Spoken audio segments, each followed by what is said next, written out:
This red light should be on. Okay.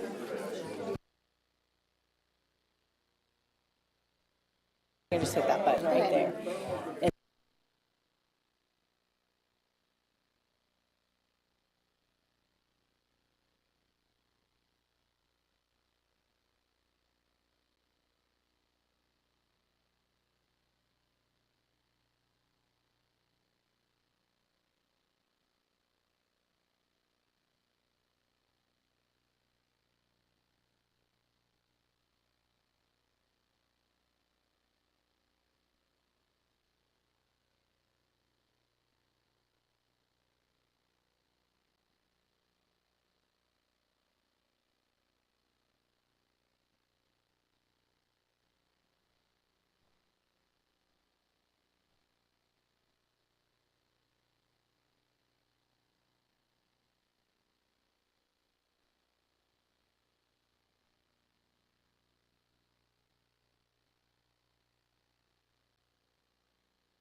It's my pleasure to welcome everybody to the March 10th City Council meeting. Thank you all for being here this evening. It's my pleasure to call up Pastor Rosie Rivera with Grace Lutheran Church for our invocation. Everybody could stand.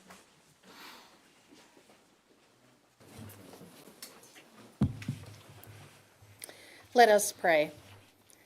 Almighty and loving God, we give you thanks and praise for all of your mighty works.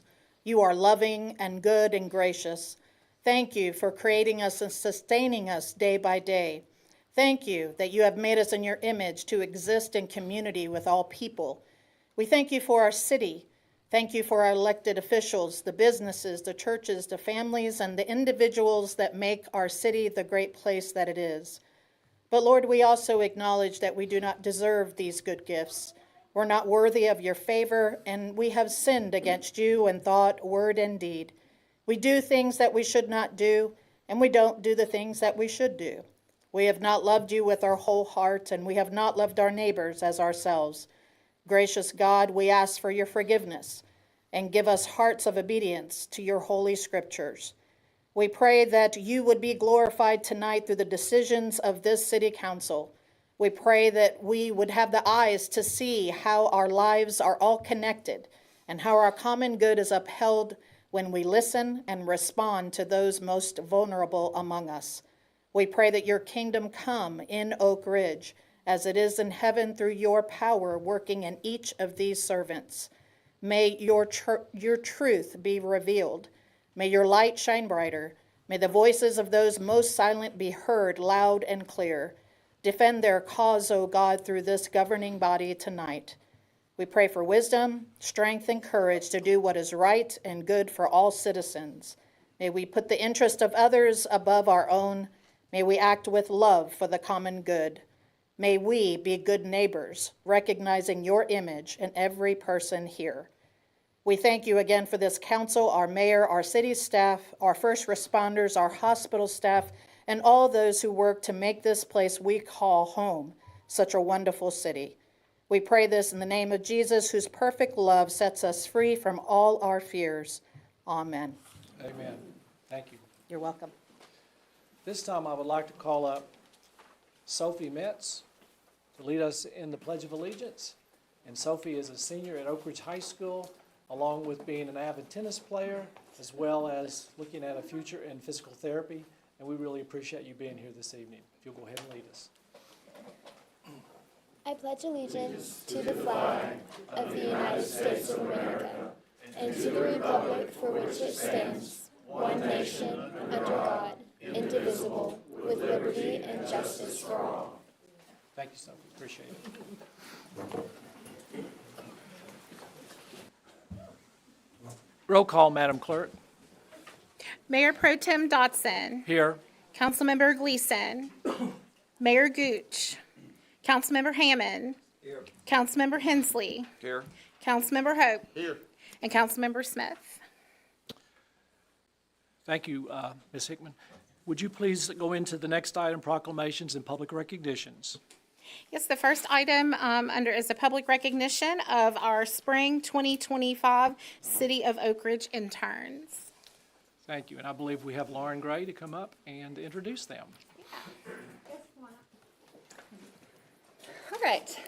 Again, Lauren Gray. I'm our communications specialist, and I also work with Eric Alt, our personnel director, and all of our directors. And we have just launched our, we've got the whole group here now, internship program. We have had interns before, but we decided to get a program together where we can kind of onboard everyone together with an orientation, and they cycle through every department. They hear how everybody works together to get everything done for the city, and then they divide and conquer into their departments. So we have Ty Murphy with our communications department here with me, or just communications. And then we have Emma with police, and Nico with GIS, and Nevada with police as well.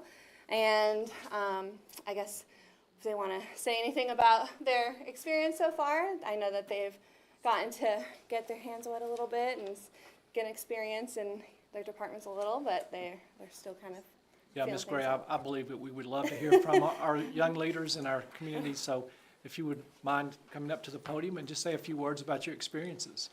Yeah, it's been really fun, getting that government experience, especially working with someone like Lauren. Just like every day, there's always a new task, and you're always just learning, and it's just a great experience. Not only just for me, I'm a high school senior about to go into college, so it's kind of opened me to new stuff that I may not even knew I was going to get into. So it's just kind of opening opportunities for me. We appreciate you. Thank you.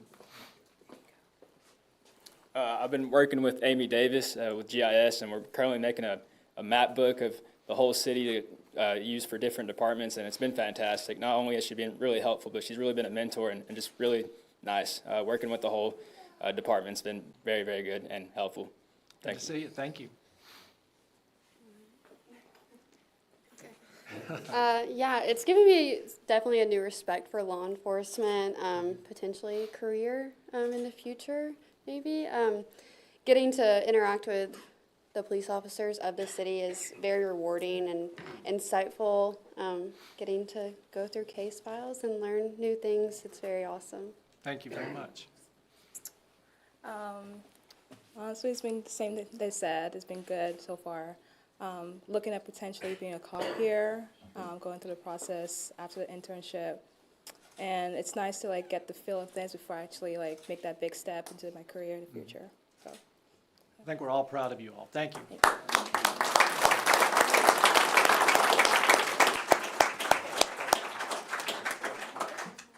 Mr. Hammond has a question really quickly. How long is this program? And you don't mind, for those who may not know, touch a little bit just on the Yeah. program itself. So we usually align with kind of the college schedule, and then the summer program will align with the high school. We'll have the high school schedule because they're a little bit different with the July start date. But for the regular, college and graduate, it's with the UT schedules we kind of align it with. So they started in January. Actually, it was about the second week of February, I think, and then they'll go until the end of April. And then we are actually hiring right now for our summer program, so they can go to oakridgetn.gov/internships. And they can get all the information with the deadlines and the dates and the link to apply, oakridgetn.gov/apply. And you can also see it there. High school is intern 1, undergrad is intern 2, and graduate is intern 3, but it's all covered and identified there.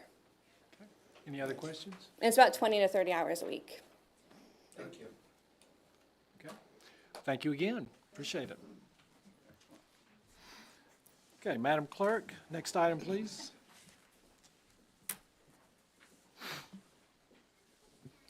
Okay, under proclamations and public recognitions, again, we have a proclamation designating April 3rd, 2025 as Arbor Day. Move for approval. Second. We have Councilmember Chuck Hope, who will be presenting the Arbor Day resolution. Sorry. You got to vote? Oh, I'm sorry. All those in favor signify by saying aye. Aye. Any opposed? Motion passes. Didn't think I had a vote on that one, but I guess I do. Yes, you do. So I asked John earlier before the meeting started, we have been Tree City, USA for 37 years, and we started Arbor Day in the city even before that. So it goes back probably 40 plus years we've been doing Arbor Day within the city. So it's a great honor. I was getting in earlier, several of the trees that we've planted early on are nice mature trees now, and so we try to plant a tree in honor of Arbor Day and rotate through the elementary schools. So it's really neat to go back and do that. And there you go. Thank you. All right, thank you. Congratulations.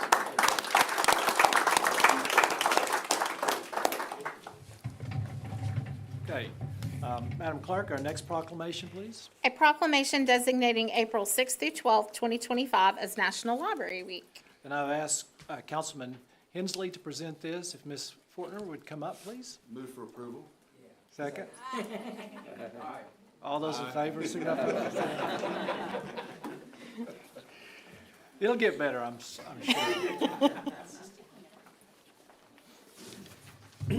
I have to remind myself when I look through the proclamation at the fantastic library we have in this community. I mean, all the services, it's really an honor and a pleasure, and thank you for being there and managing our library. Thank you for the support.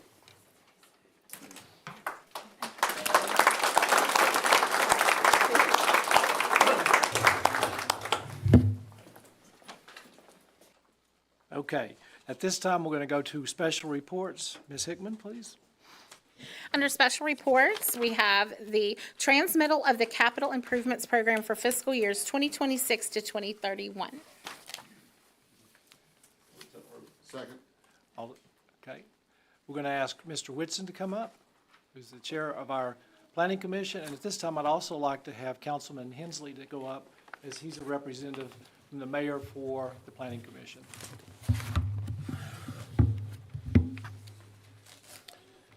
All right, Mayor Pro Tem Dodson, members of council, and City Manager Heeman, thank you for allowing me this opportunity to bring this year's CIP to you. On behalf of the Planning Commission, I want to extend our thanks for your continued support of the comprehensive plan. I recognize this has been a long journey, but with the great support of our staff and now a consultant that we have on board, the creation of this document is now underway. The comprehensive plan will be a valuable tool to you as a council member and to the city manager as you prepare budgets in the future, and that it will act as a guide for future projects. As in prior years, we continued to use this year the blueprint, which you all adopted several years ago, as our guide as we made and prepared the CIP for the next fiscal years.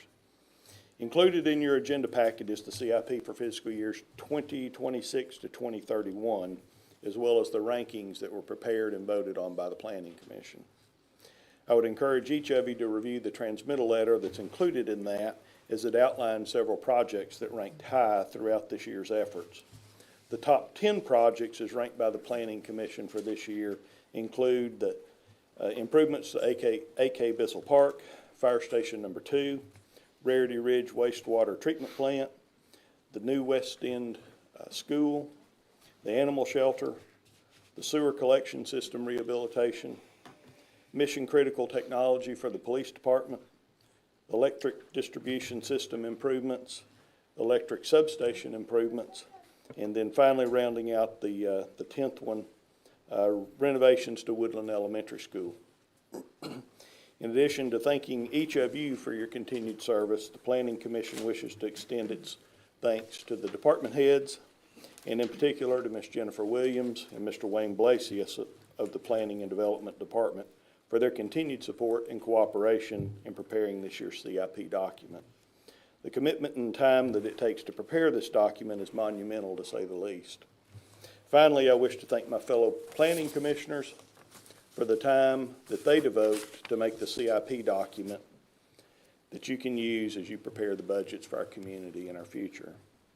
If you have any questions, you're certainly welcome to reach out to me or either one, Ms. Williams or Mr. Blasius at the planning department. So.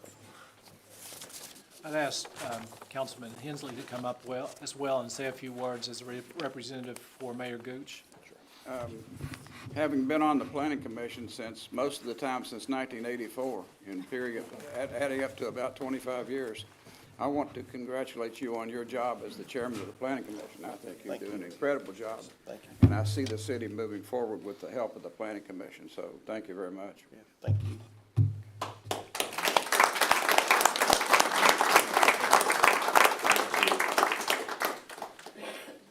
And Ms. Hickman, does this require a vote? No, if there's no objection, then it'll just be received for the record. Okay, thank you very much. Okay. Let's go on to our next item on the agenda. The next item is the FY 2024 audit report from Pew CPAs. Okay, thank you. Good evening, Gary Mitchell from Pew CPAs, and I also have Ted Hotes with me from Pew CPAs as well.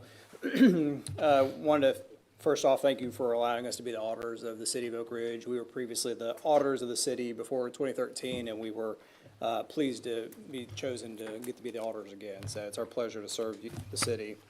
The first document I'm going to go through is the bigger document. It's the one that's entitled the Annual Comprehensive Financial Report. for the city. The first page I'm going to go to is Roman numeral page 11. It's the one that has the Pew CPA's logo at the top of it.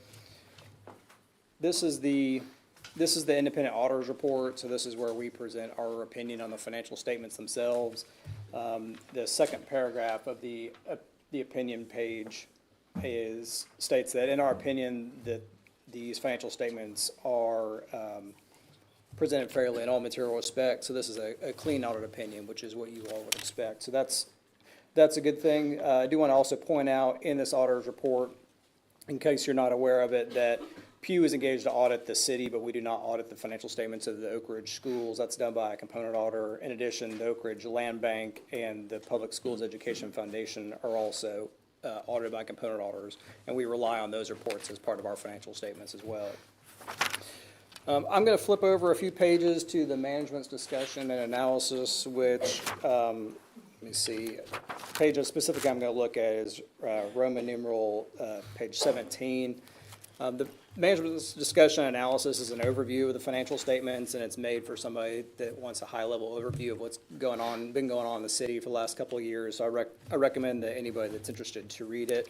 It's also a comparative document, which is beneficial because government financial statements are not traditionally comparative, and I think comparative financial statements are very important to being able to understand what's gone on in the last year. So at the top of page number 17 there, you'll see there's the statement of net position for the governmental activities, which is both the city and the schools combined, and the business type activities, which is for the most part the utilities. And I'll highlight a few things here. So the assets of the city and schools are up a little bit from 2023, just due to natural operations there. The increase, there was a significant increase in the assets of the utilities from 23 to 24 of about $44 million, and that's due almost entirely to the new water plant that's being put in place. And then if you look below the liabilities there, you'll see there was a decrease of about $14 million in total liabilities for the governmental activities, largely because we had $14 million that was set aside for the purchase of the land for the proposed airport. And so once that purchase was made, the deferred revenue went away. And then over on the business type activities, you'll see there was actually a good increase in liabilities there from 87 million to 119 million. That's an increase of about 37 million, and that again is related to the debt that was for the new water plant as well. So at the end of the day, we had about a $20 million increase in net position for governmental activities, and we had about a $12 million increase in net position for the business type activities. If you flip over to the next page, page number 18, Roman numeral 18, you'll see there's comparative statements of activities. So this is basically like your income statement for the year, for lack of a better term. You'll see revenues for the governmental activities increased significantly last year from 127 million to 151 million. Kind of two primary drivers there. Number one is, again, we had a significant amount of funding that we got from the state for the purchase of the proposed airport land, but there was also a significant increase in funding for the Oak Ridge schools because of the new Tennessee TISA funding formula. So that was the two primary drivers of the governmental activities change in revenue. And then a little bit of a change in increase in revenue for the business type activities, again, due to grants received from the state for the water treatment plant project. Looking down at expenses, you'll see there was a little bit of an increase in expense for the governmental activities, mainly due to increases in education expenses. And you'll see the business type activities expenses were largely flat for the year. In fact, they were down just a small amount because of the cost of purchase power had decreased during the year. So that is a breakdown of the significant changes on governmental activities and business type activities for the city. I will, after the management's discussion and analysis, you get into the actual financial statements themselves. The more important statements are in the beginning. There's some additional supplemental statements towards the end. I'm going to highlight one financial statement in particular because it's probably of most interest to this body, which is on page 7. That is the budget to actual comparison schedule. And in the budget to actual comparison schedule, you'll see the actual revenues for the year ended June 30, 2024 was 58 million compared to a budget of 53. So that's a positive $4.5 million variance there due to strong increase in tax revenue, but also due to the increases in governmental grants for various things, specifically the airport. And then looking at expenditures, you'll see expenditures was almost right in line with budget at about $34 million there. So at the end of the day, the net change in the general fund, because this is the budget to actual for the general fund, the net change in the general fund was a slight decrease of about $2.4 million during the year, which was actually better than what was projected for budget. And the ending fund balance for the general fund is approximately $35.3 million, which is about 58% or about 7 months worth of expenditures for the general fund, which is actually a very strong position. The GFOA, or Government Finance Officers Association, recommends that you have at least 2 months in reserves there for funding future expenditures, and you all are currently at 7 months, so your fund balance position is very strong. After the basic financial statements, you'll get into the notes of the financial statements, which provide additional detail to the financial statements themselves. I won't bore you with any of that information, but if any of you all have any questions on it, I'll happy to answer those questions. I'm going to flip to almost the back of the report, where we have a couple of additional reports that we issue, starting on page number, it's page 140 at the top of the page number at the top of the page is page number 140. This is our auditor's report on internal control of financial reporting. As part of our audit, we evaluate internal controls of the city, and we are required to write up anything that we find to be a significant deficiency or a material weakness. During our audit, we did have 2 findings that we wrote up. One of them, entitled 2024-001, we consider to be a material weakness, which means it's a significant finding. And the other one being number 002, we consider to be a significant deficiency, which is kind of a moderate finding. The details of those findings are, flip over a few pages, starting on page number 145.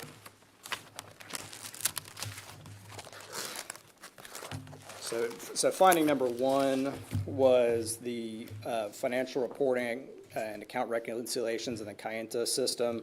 The Kayenta system being the accounting system that's used by the finance department. So basically, during our audit, we became aware of several things. Number 1, that no internal financial statements, including budget to actual reports, had been provided to senior management or city council during the year. In addition, we noted a few other things, including the city was unable to adjust their inventory balances in the software system following their year-end physical inventory count. And then the city also became aware late in our audit that there were some unposted transactions in the software system that they had discovered late and had to post, which ended up changing receivables and revenue for the year. And then they were not able to produce several year-end reports that were able to be tied to the financial statements themselves. We evaluated the cause and effect of these issues and determined that this all largely stemmed from the implementation of the Kayenta system, which occurred during late fiscal 2023 and had continuing spillover effects into 2024. And so that's what caused most of the problems during the audit year that we were looking at. We recommended that management work with the software developers to address all the issues that we found, and also that management begin to provide financial reports, obviously, to senior management and city council as soon as possible in order to perform the monitoring and oversight functions that they're expected to provide. Management agreed with our finding, and they are currently addressing the errors that we resolved. And I know in follow-on conversations that we've had after the audit that they are very aggressively correcting these findings, or this finding. Any questions on finding number 1 at all? And then finding number 2 on the following page, number 146. This was about capital asset finding. It's slightly related to the first finding, but it's slightly different. So we decided that we made it a separate finding, in that during the audit we found a couple of capital asset related issues, including some capital assets that were not properly capitalized at year end. There was some significant issues with CIP reports, which again I believe is related to the Kayenta system. And then there was some miscalculations of depreciation expense, again, because these calculations were being done largely manually in Excel spreadsheets because they had attempted to import them into the Kayenta system, but it was not working correctly. So the recommendation here was the city complete their transition of capital asset tracking and accounting into the Kayenta software system or another suitable software, and making sure management thoroughly reviews the accuracy of the capital asset accounting at year end. Again, management agreed with our finding there and is in the process of identifying how to correct that going forward. So any questions on the second finding at all? So those were the two findings from our audit this year. There is another document, I'm not sure if you all have a copy of it. It's entitled Report to the Mayor and City Council. It was provided with the financial statements. If you don't have a copy of it, we'll make sure you all get a copy of it. It's the required communication that we're required to provide you all as part of our audit relating to our observations arising from the audit that are significant. And there's only a few brief things in here I was going to touch on. Number one, there was no new accounting policies or practices that were significant that were adopted by the city during the year, so nothing of concern there. We didn't identify any significant unusual transactions. We did have several audit adjustments that we proposed and that management posted, including some adjustments to accrued payroll, subscription-based IT arrangement, assets and liabilities, and adjustments for depreciation expense for capital items. There was also a few unrecorded misstatements that we found that management concluded are not material to the financial statements, and we agreed with their assessment there, so we were able to pass on those adjustments. They were related to recording a lease asset liability for some of the golf carts. There was an adjustment to inventory that was spread out across all of the different funds that have inventory, and then there was an unreconciled issue with unbilled revenue that was not corrected.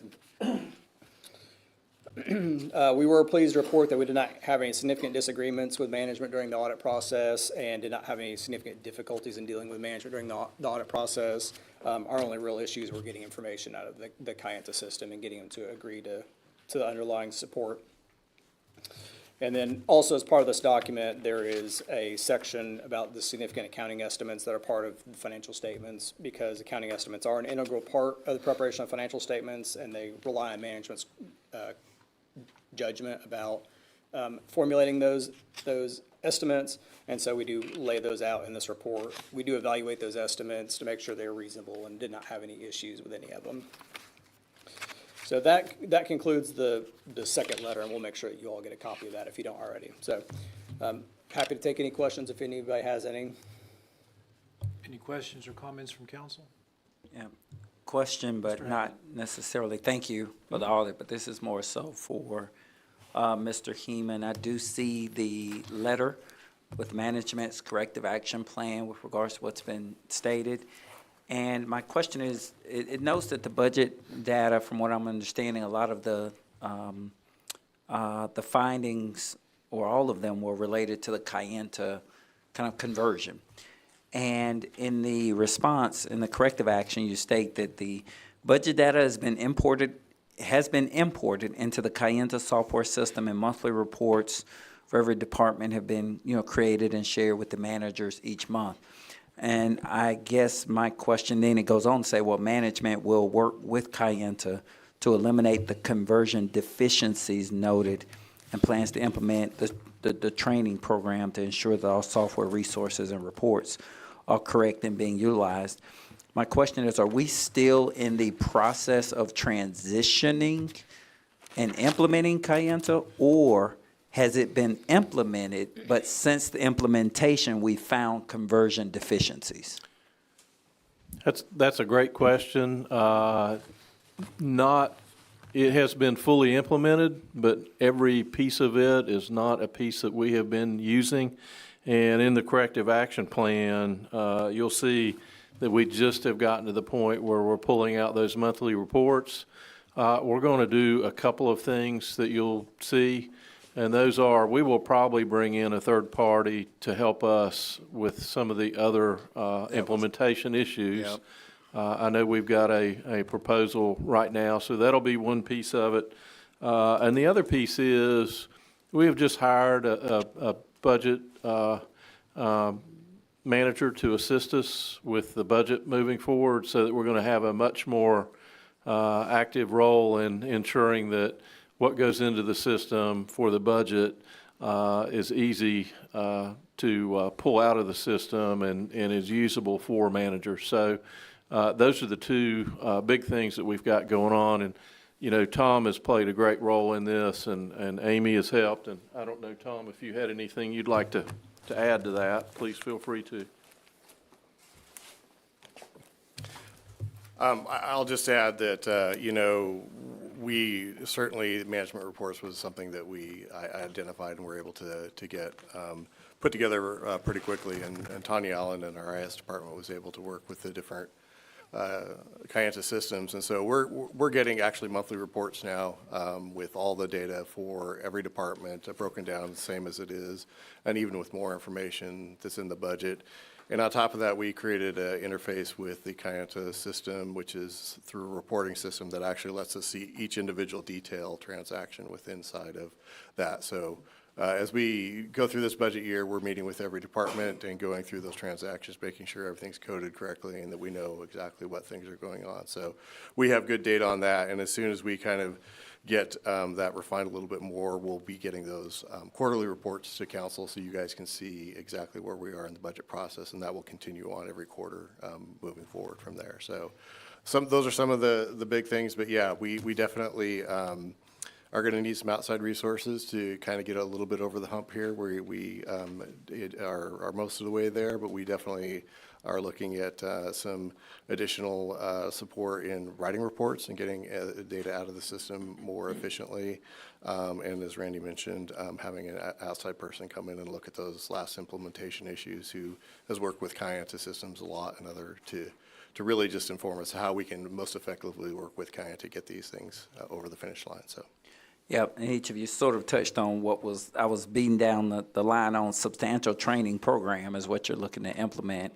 And I've heard third party a couple of times. Do we expect there to be substantial cost associated with the substantial training?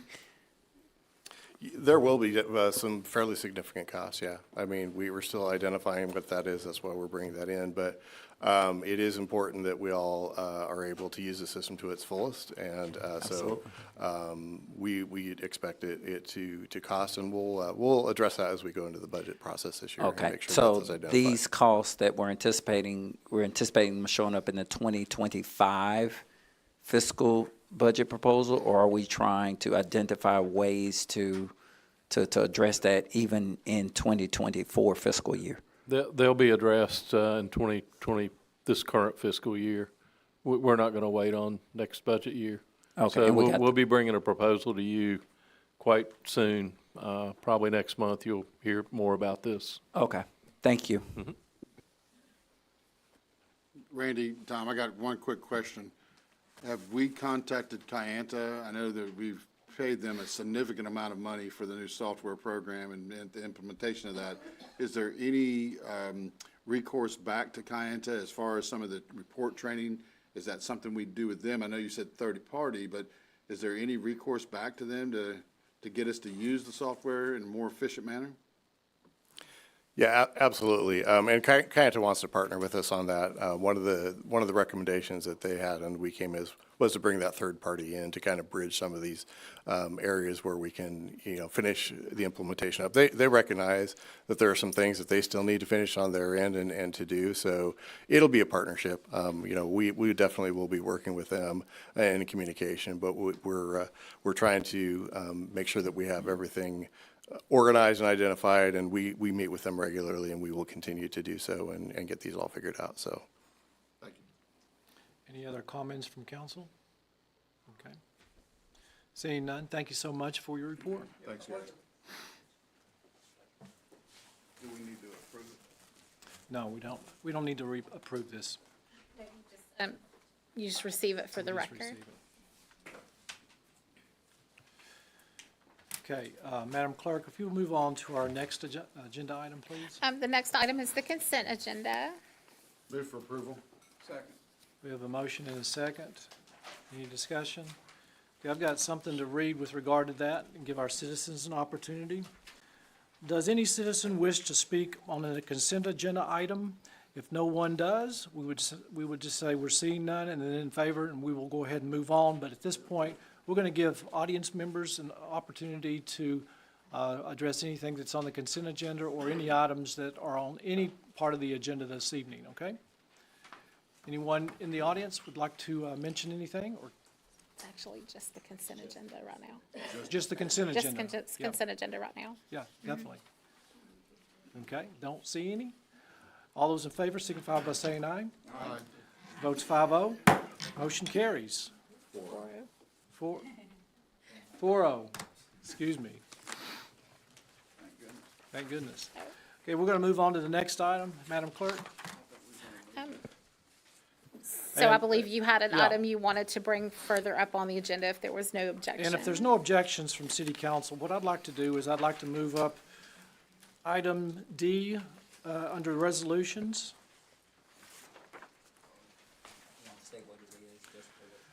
Yeah. I can read it. Madam Clerk, would you please do that? Get to the last page. Hold on one sec. A resolution designating D. Ray Smith as city historian for the city of Oak Ridge, Tennessee, and in such capacity, Mr. Smith shall promote the rich history of the city of Oak Ridge. Motion to accept. Move for approval. Second. We have a motion and a second. At this time, any discussion? Anything from city manager? Okay. We do. First of all, I'd like to entertain any motion or any comments from members of the audience with regard to this particular item. If you have anything to add. And if you'll state your name and address for the record, please. Gordon Fee, 1064 West Outer Drive, Oak Ridge, Tennessee. Thank you. I'd like to commend council for taking this action. I don't believe there's any one person that has contributed more to the history of this town than D. Ray Smith. He started as the Y-12 historian, and without his personal involvement, I truly believe that a lot of the history of Y-12 would have been lost. He had to take a lot of personal drive to talk to management and make sure they understood the importance. Since our original historian, Bill Wilcox, passed away in 2013, Ray has picked up that mantle and has run with it and has now created a brand for Oak Ridge in history. Through his efforts with a podcast on Saturday morning with Keith McDaniel, over 100 of those being published right now. His weekly contributing to the Oak Ridge newspaper with his column, Historical Speaking. He has gone out of the way to make sure that we publicize our history. It's important not only to preserve it, to publicize it. Ray has got himself in a position now that he's recognized throughout the country, not just within the city of Oak Ridge, with several of the important historians within the DOE system, and has really become a tour guide of great expertise in the city of Oak Ridge. He truly is a great historian, and really pleased to recommend that you continue to use him as the historian. Thank you. Yes, Mr. Mr. Chairman, Hess. I want to make a comment. Is the rumor true that he decided to retire and they asked him to stick around and he said, "I'll stick around if you'll let me be the Y-12 historian"? That story, to the best of my knowledge, is true. As I say, I don't think people ever recognize that upper management of the plants is not exactly interested in spending hard dollars on history. And that contribution will last for a long time. Have any other questions from council for Mr. Fee? Lastly, Mr. Fee, I'd like to congratulate you for what you do for our city. You're quite the historian as well, and thank you for your contributions to the city of Oak Ridge and beyond. Appreciate you. Thank you so much. Thank you. One more.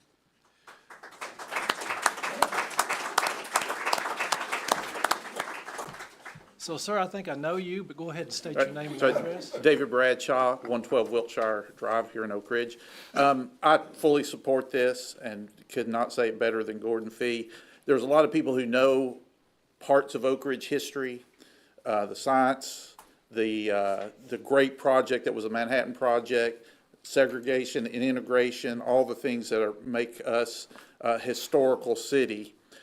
But what sets D. Ray Smith apart is when those people have questions, they call Ray Smith for the answer. So I think that he is, this doesn't put anybody else who loves our history to shame, but he's the one that leads us, and I think this is a great choice for our city, and just want to say I support that. Councilman Hensley, What? your mic is on. Oh, thank you. Thank you, Mr. Bradshaw. And if you all didn't know this, but Mr. Bradshaw was our mayor for 12 years, I believe, so thank you for your contributions to the city. How many years? 6 years. Well, I gave you twice as many. I mean, it felt like 12 years. Jim, hey, Jim. Okay, Mr. Hensley does have a comment now. I did notice when I was looking through the past resolution that you were the mayor when Bill Wilcox was made the city historian. So you know that with that position very well. And finally, if we have no more questions or comments from our council, D. Ray, I asked you to come up the last time we were talking about this subject, and you had some very eloquent words to say. I would love for you to come up and say a few words, if you don't mind.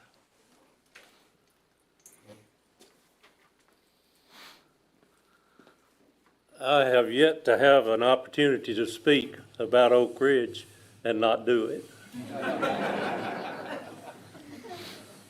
I'm honored by your recognition, and I'm humbled by Gordon and David's comments. I do look to Bill Wilcox with a lot of gratitude. Gordon just said to me tonight, you know, Ray, Bill knew all of the details, but he didn't have the ability to establish the brand that I believe you have.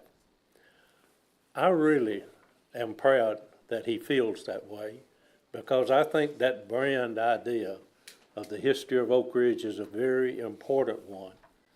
And as I work on the Tennessee Historical Commission, as I interact with the other sites that are a part of the Manhattan Project National Historical Park, I'm proud when they recognize that we literally are in the lead, that we're doing the best job of any of those cities to understand, promote, and to appreciate our history. I'm not doing that alone. Other people are helping me with that, a lot of people. Keith McDaniel was mentioned tonight. I think the most significant contribution he's made is the Oak Ridge Story, the documentary film he created in 2006. It's still the most, the best, I believe, that tells our story and tells it well. So I'll just say thank you, and I appreciate the opportunity to serve the city of Oak Ridge as your historian. Thank you. Councilman Hammond? Yeah, thank you actually to all three of you who have come up and for what each of you have contributed to the city. But D. Ray, I really, or Mr. D. Ray Smith, I guess I'll be formal. But with that being said, I really think it's important to note the significance of Mr. Gordon's statement when he talks about you having made it a brand, and when you say a brand idea, because there are dollars and support and funding associated with a brand.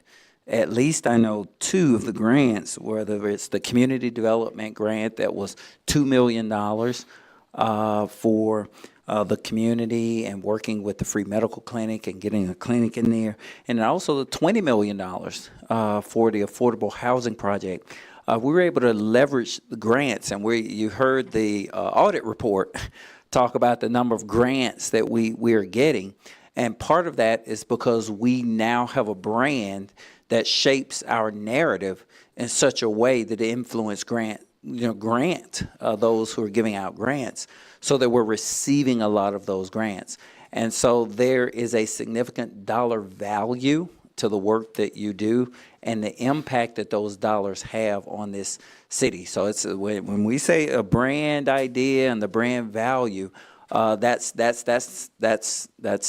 absolutely not to be taken lightly at all. And so for that, I certainly want to say thank you for the role that you've played in producing that brand, because for those of us who are serving the city, that's been an immeasurable benefit for us to leverage opportunities in the work that we do. So thank you so much for that.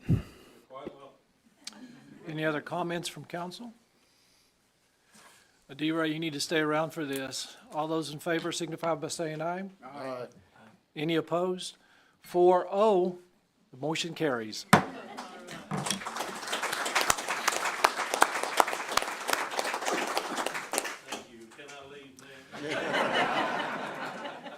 might miss some history. Okay, Madam Clerk, will you on to the next item, please?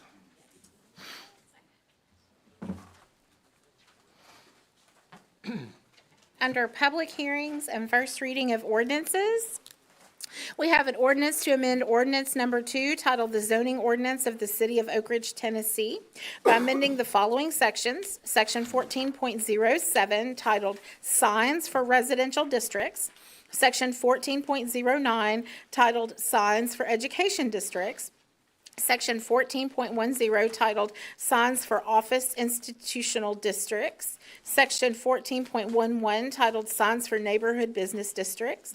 Section 14.12 titled Signs for Community Business Districts. And Section 14.14 titled Signs for Business Park and General Industrial Districts.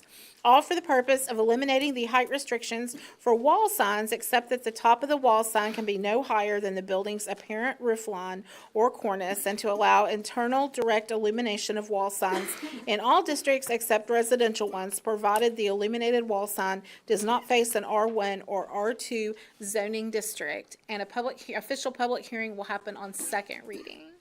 Okay, motion? Second. We have a motion and a second. Mr. Blasius, I believe you have something. Thank you very much, Mayor Pro Tem. This is actually not as complicated as it sounds with all those different sections. It came about because we had a request from the Y-12 Credit Union for, they wanted to replace their sign because they were rebranding. The existing sign was installed under an earlier ordinance that allowed it to be at the top of the building. The ordinance was changed some years ago, and their new sign could not be located at the top where their old one was. They came to BZA asking for allowance for that, and the BZA, although it was in favor of the idea, found nothing in the ordinance that would allow them to do it, so BZA had to deny the request. BZA asked that the Planning Commission consider looking at the ordinance to see if it might be best to change it. Planning Commission did so, and have approved these changes, which, as Beth said, it shows up in all those different areas, but basically it allows a sign to be at the top of a building instead of restricted to 35 feet maximum, and allows different kind of lighting for different circumstance. So I'm happy to answer questions. I also have Ms. Williams from our staff senior planner who can answer further questions if I cannot, and we recommend in favor of it. Any questions? Any questions? Okay, Mr. Blasius, I'm going to go ahead and read this statement before we move on. I sort of done this earlier when we were talking about consent agenda, but I want to make sure this is perfectly clear that our audience members have a say in these things as well. So if a citizen would like to comment on an agenda item currently under discussion, please raise your hand. After comments from the council members are completed, the chair will recognize you and you will proceed to the podium. You will state your name and address for the record, and you will have 3 minutes to address council. Do we have any comments on this particular item? No, I'm just going to do it for the first time. Oh, okay. No, it's not going to happen. Any questions or comments from the audience? Okay, we'll go ahead and vote on this item. All those in favor signify by saying aye. Now we got to put it on record. On the board? Okay. Zoning ordinance text amendment. All those in favor signify by saying aye. Aye. Any opposed? Motion.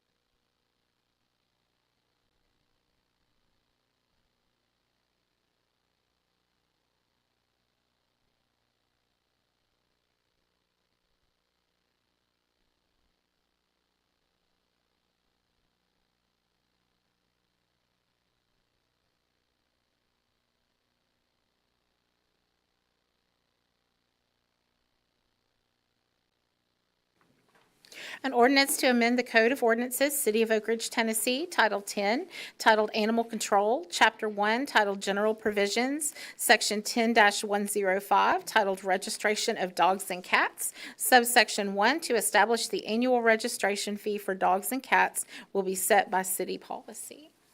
Move for approval. Second. Motion and a second. Call on Ms. Rackett, please. Val, if you don't mind, if you'd go back one page so we could look at the bold strike through. So the city has a policy which establishes the city's fees.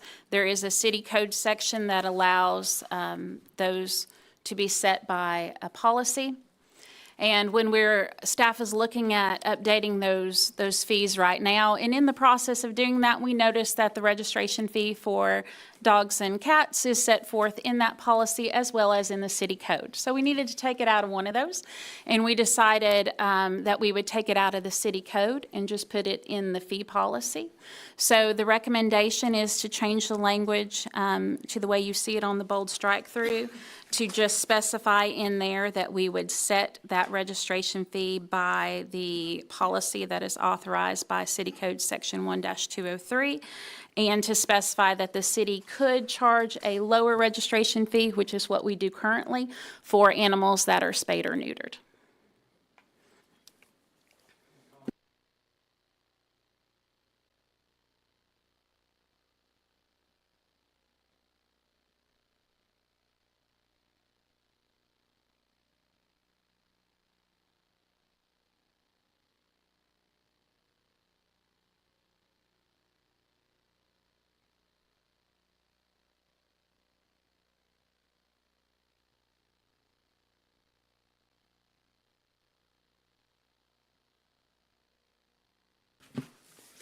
An ordinance accepting certain infrastructure for Section H, Phase 1, Deerberry Lane at the Preserve at Clinch River, formerly Rarity Ridge, for perpetual maintenance by this city.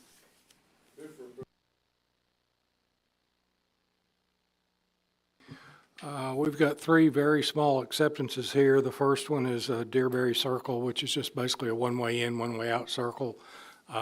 Don't quite remember the number of houses. It's not many. It's a very small area. This is roadway and utilities, both.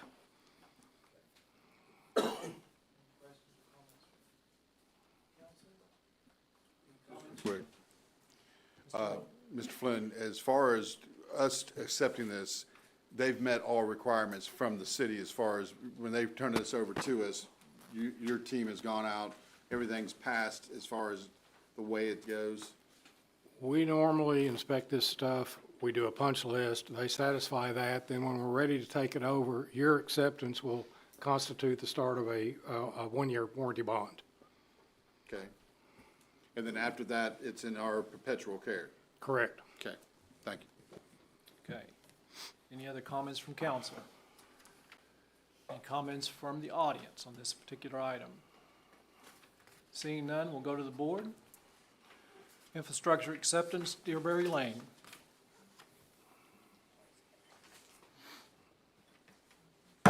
Ayes 4, no negatives. Motion passes. Yes, Derek? Beth, I'm noticing that there are 6 up there, and I guess the mayor's name's not up there. Is that okay just for order? I know everybody else is up there, so right now it looks like 4 out of 6. So I just want to make sure that's good, because I noticed that. It's fine. It's because normally the mayor sits in that seat.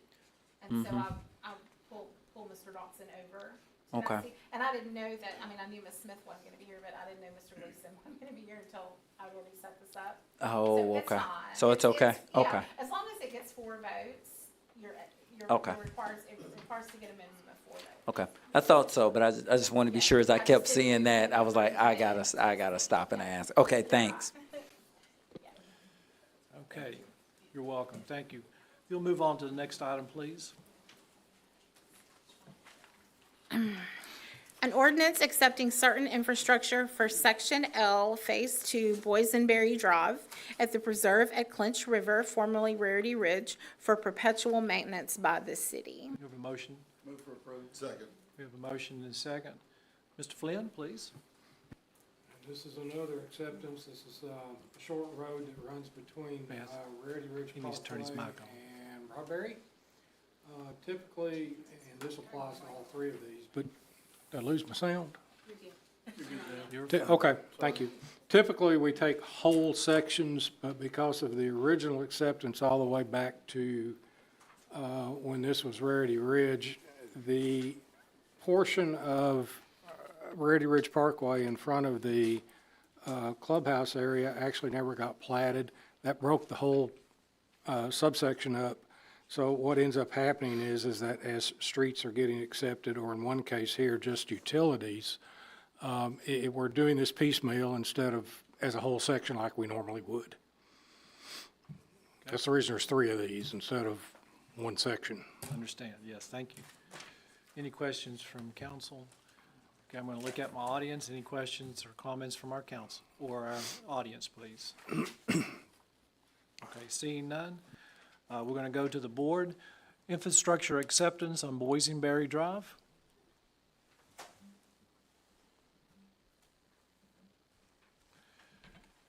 Ayes 4, no nays, motion carries. Go to the next item. Madam Clerk, please.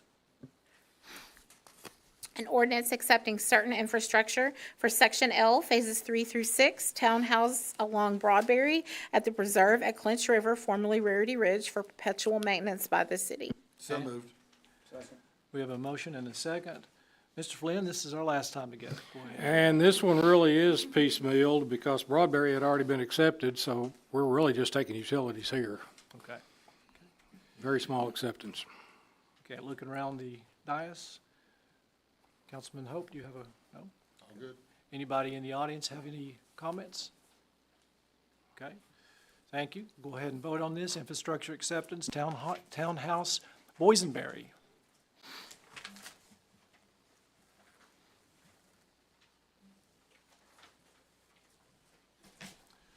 Ayes 4, no nays, motion carries. Thank you, Mr. Flynn, appreciate it. Let's move on to item F. Madam Clerk? An ordinance abandoning a portion of right-of-way of Renovare Boulevard at the request of the Industrial Development Board of the City of Oak Ridge to improve the marketability of Development Area Lot 5 in Horizon Center Industrial Park. Move for approval. We have a motion and second. Okay, let's see, do we have anybody up for this? Ms. Racker? Yes, thank you. So this item originated from the IDB. They met last week and have requested that City Council consider the abandonment of a portion of Renovar Boulevard that is adjacent to Development Area Lot 5 in Horizon Center Industrial Park. There's a map in your agenda packet to show that portion. The IDB does own the underlying fee, so they own the land underneath the city-owned right-of-way. So sometimes in the past, when City Council abandons a roadway, you will notice that we will divide it down the middle and we'll give it to the adjacent property owners. In this sense, the city does not own the underlying property. The IDB owns it. So should city decide to abandon the right-of-way, There will be no further action because it will be owned by the IDB. The IDB will then be required to maintain it. It only serves Lot 5, and that way they can either keep it as a private drive for Lot 5, or should Lot 5 be sold in the future, that purchaser can keep it as a private drive, or they could incorporate it into their property for building. Thank you. And the decision of the IDB was unanimous to make that request to City Council. Thank you. Mr. Hensley? Now, what's the the little triangular area in the middle there that's not turquoise? That is a natural area. Okay, thank you. Any other questions? Mr. Hope? This is just basically that stub out of that little dead ends part of that road right there, isn't it? Yes. I mean, it dead ends right into Lot 5. Yes. Okay. So it is not to abandon it all the way back to the intersection. It is just to start from where it connects to Development Area 5. Okay, thank you. Sorry, I thought I hit my mic. Okay, any other questions from council? Seeing none, any questions or comments from the audience?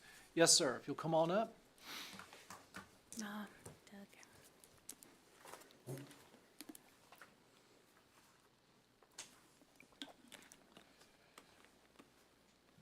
Isn't it though? And you know the procedure, don't you, Mr. Colclay? Yes. It's wild. Thank you for the opportunity to make remarks. Doug Colclasure, 103 Monticello Road, Oak Ridge. I guess one question that doesn't appear to be answered is, why was this part of the original design of Verizon Center? Another point is the natural area there has protection requirements, and it's becoming further isolated from access by the Department of Energy that has oversight responsibility for that natural area. If you haven't visited the natural area, I would encourage you. It's probably one of the most unique portions of that area. It's an old growth beech maple forest that's pristine, and that's why it was boxed out of the original footprint. Thank you. Thank you, Mr. Colclasure. Okay. See any other questions or comments from the audience or council? Let's go to the board. This is a portion of the Row Abandonment Renovar Boulevard. Renovar That was a Boulevard. mouthful.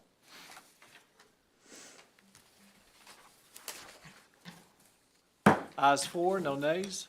Motion carries. Let's move on to item G. Madam Clerk.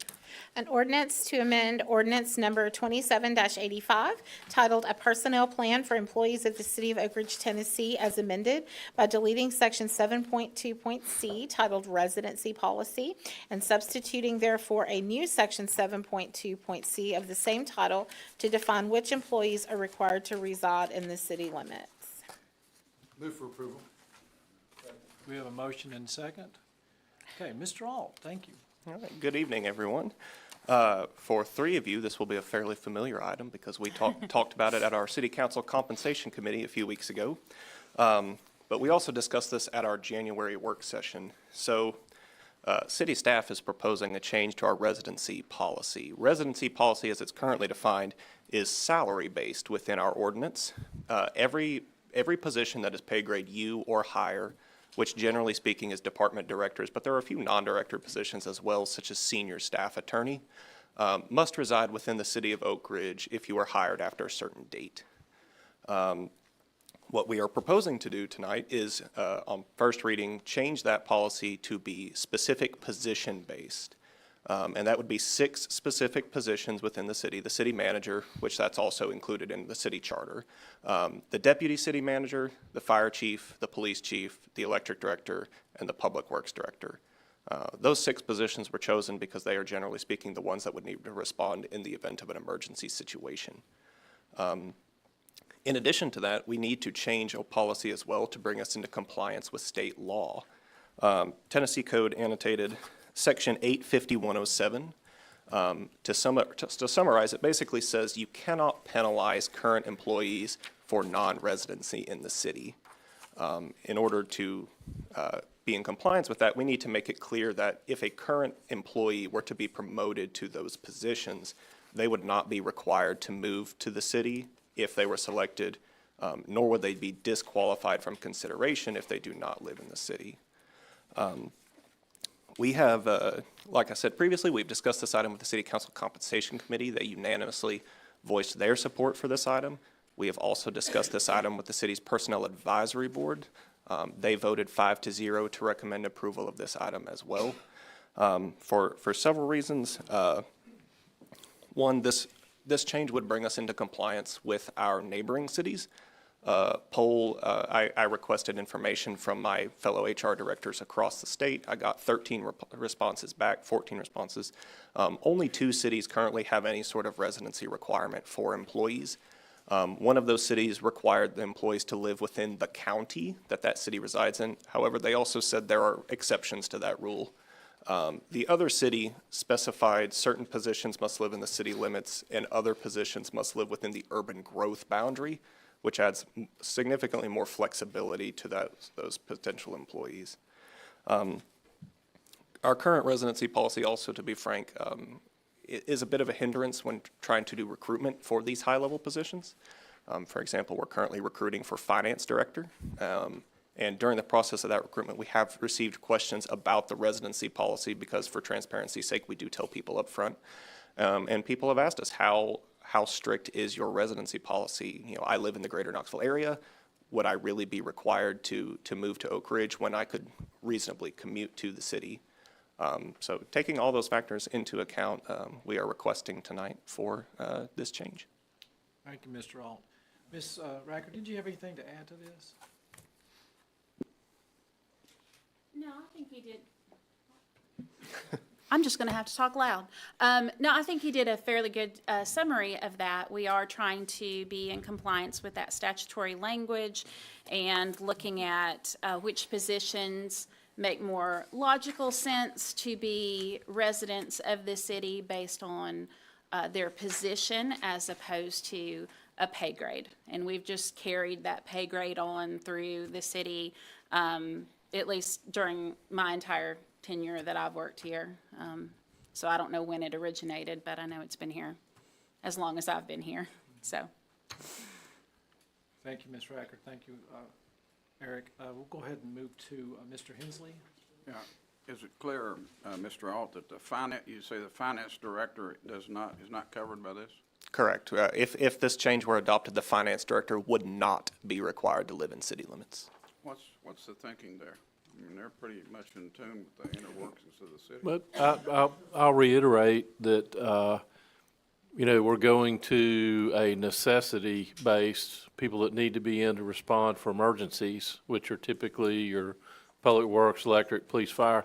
I'll also add this. If you bought a house 7, 8, 10 years ago in this area, that house, if you had to rebuy it today, would cost $100,000 more.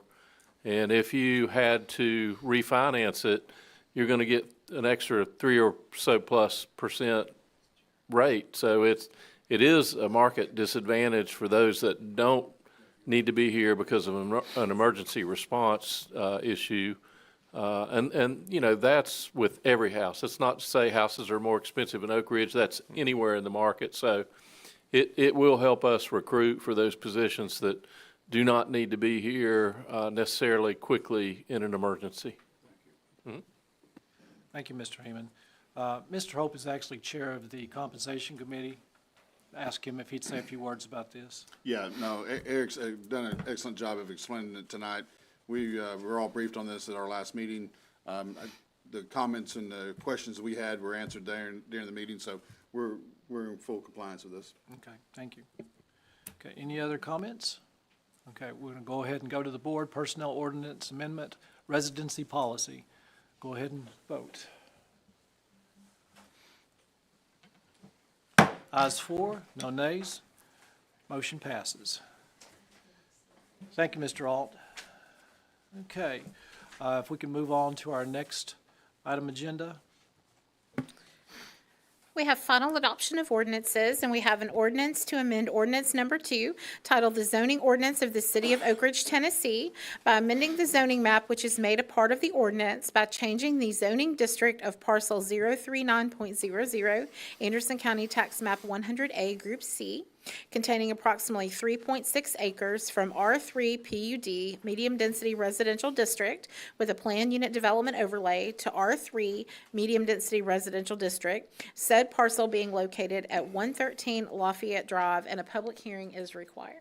Okay, thank you. Move for approval. Second. We have a motion and a second. At this time, I'm going to go ahead and do the public hearing with regard to this item. Do I have anybody in the audience who would like to address the council?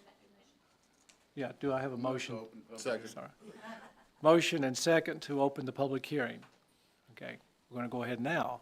Do we have anybody in the audience who would like to address council with regards to the rezoning request? Okay, seeing none, do I have a motion and a second to close the public hearing? We have a motion and a second. Okay, Mr. Blasius. This is, again, fairly simple. There's a piece of property on Lafayette that has, its zoning is R3 with a PUD overlay, which requires it to be only office. That was done many years ago. The current owners cannot market office space and would like to change it to be residential townhouses specifically.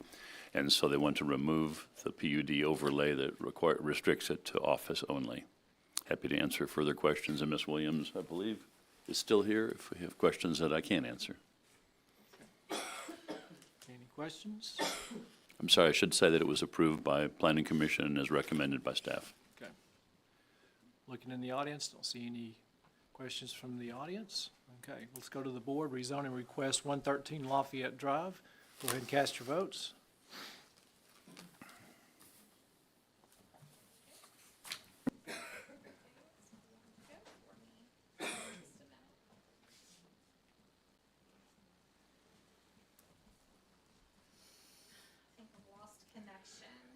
We're going to bypass that. We're going. Wait, hold on. I think it's, here it is. There it goes.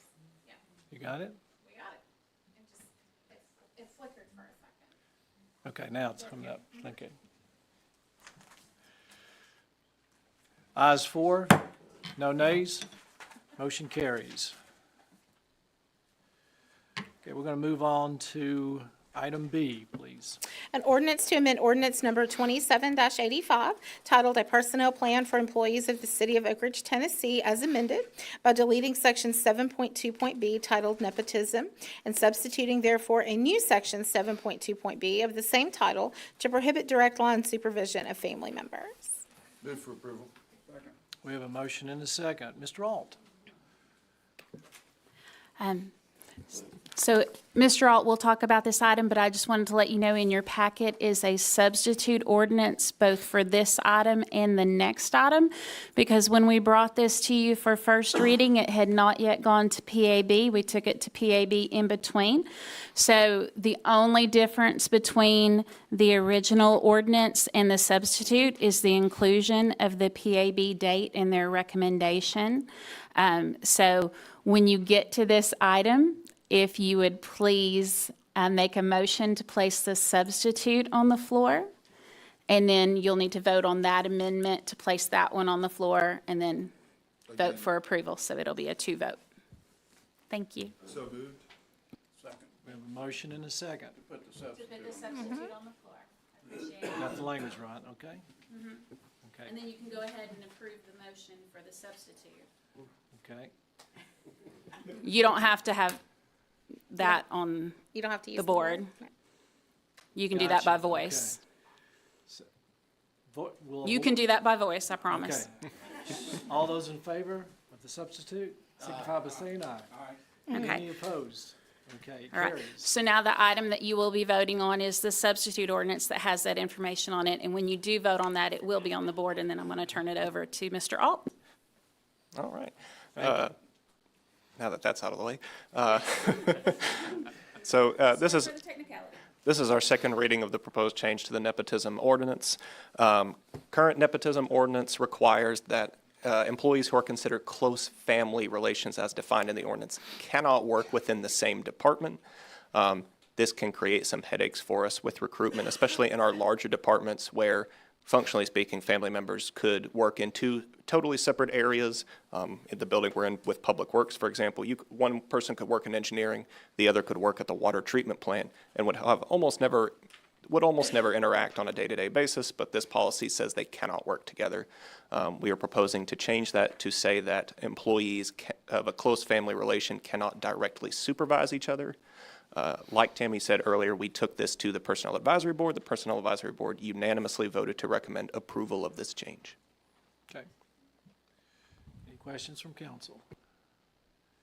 Okay, we're going to go ahead and vote on personal ordinance amendment on nepotism. Your head's shaking, so it looks like we're doing this. Okay, good.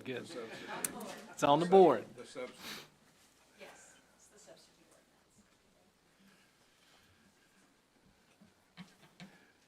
Four ayes, no nays, motion carries. Okay. Okay. Next item. An ordinance to amend ordinance number 27-85, titled A Personnel Plan for Employees of the City of Oak Ridge, Tennessee, Section 12.2, titled Employee Benefit Program, subsection B, titled Retirement Benefits, to delete obsolete language regarding a probationary period before enrollment in the retirement system, and obsolete language regarding optional participation for employees appointed prior to 1962. And I believe there is a substitute on this one, right? There is. So if you'll just make a motion in a second to put what's, already in your packet on the floor, and then someone make a motion to do the substitute for me like we did before. So moved. We have a Thank motion you. and a second for the substitute. And then all those in favor. All those in You can do favor that by signify by voice. saying aye. Voice vote. Any opposed? Okay. All right. And then now you'll be discussing the substitute. Okay. Okay. We Thank need you. information about it, Mr. Alt. Yes, so this is really just like I said, cleaning up the language. The way the retirement benefits ordinance is currently written implies that we still have a provisionary period, a 6-month probation, where you do not enroll in the Tennessee Consolidated Retirement, TCRS, until after you complete 6 months of employment. That is not true and has not been true since 1998. So we are trying to clean that up a little bit just to ensure there's no confusion amongst new employees. Okay, thank you, sir. Any questions from council? Okay, we're going to go to the board. This is the personal ordinance amendment. This is a substitute, retirement benefits. Go ahead and vote. Ayes 4, no nays, motion passes. Thank you, Ms. Rackard, for clearing that up. Mr. Alt, appreciate it. Thank you. An Ms. ord- Hickman? Sorry, an Next item. ordinance to amend the Code of Ordinances, City of Oak Ridge, Tennessee, Title 5, titled Municipal Finance and Taxation, Chapter 5, titled Management of City Property, Section 5-503, titled Sale or Lease of Real Property, to amend subsection 8, titled Transfers to the Industrial Development Board of Oak Ridge, or the Oak Ridge Land Bank Corporation, to add the ability to transfer land to the Oak Ridge Corridor Development Corporation by resolution of City Council. So moved. We have a motion and a second. I think this is Mr. Heeman, isn't it? It can be. Are you tired of me talking? No, I think you're doing quite well. You go ahead and continue. I talk a lot tonight. So this is my last item, I believe, on the agenda.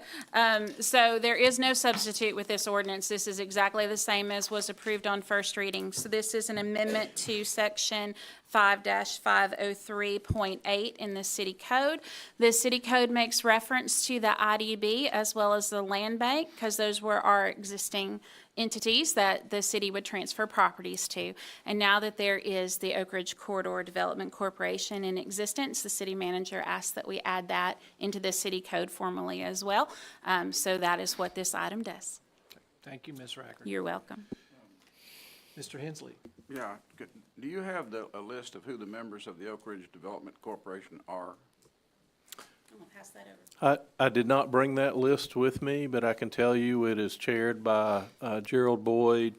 I sit on that board. Councilman Gleason is on that board. I think Mayor Frank is on it. Mayor Frank is on the board. Mayor Executive Cresswell is on that board. It is, we've got representatives from the reservation. I know Jamie Standridge from UCOR is on that board. So it's a group of people that are deeply involved in this on a day-to-day basis. But not necessarily Oak Ridgers like the IDB. David Wilson is on this board, actually. Your chamber president is on this board. Okay, thank you. Mm-hmm. Okay, any other questions or comments from council? I'm going to go ahead and slide in a really important announcement. Apparently, Oak Ridge High School just beat Sevier County 51-50. They're going on to the state. Yeah. Woo-hoo. Great. I thought that warranted a little recess there. Okay, all those in favor, go ahead and go to the board for City Code Section 5038 amendment.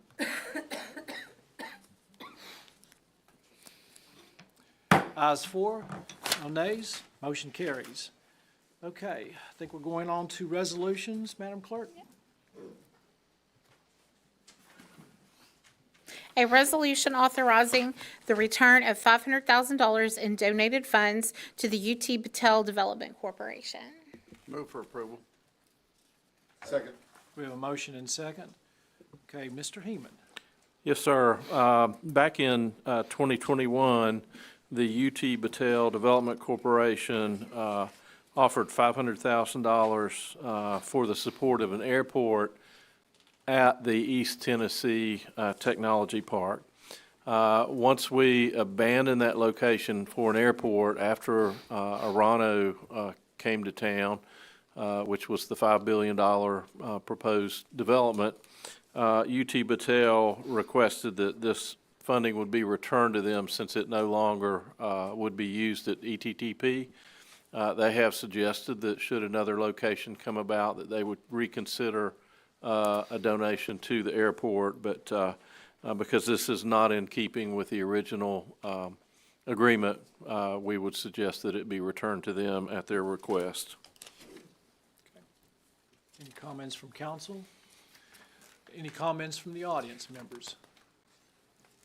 Okay, seeing none, let's go to the board. UT Battelle Development Corporation Airport donation return. Ayes 4, no nays, motion carries. Resolution, item B, Madam Clerk.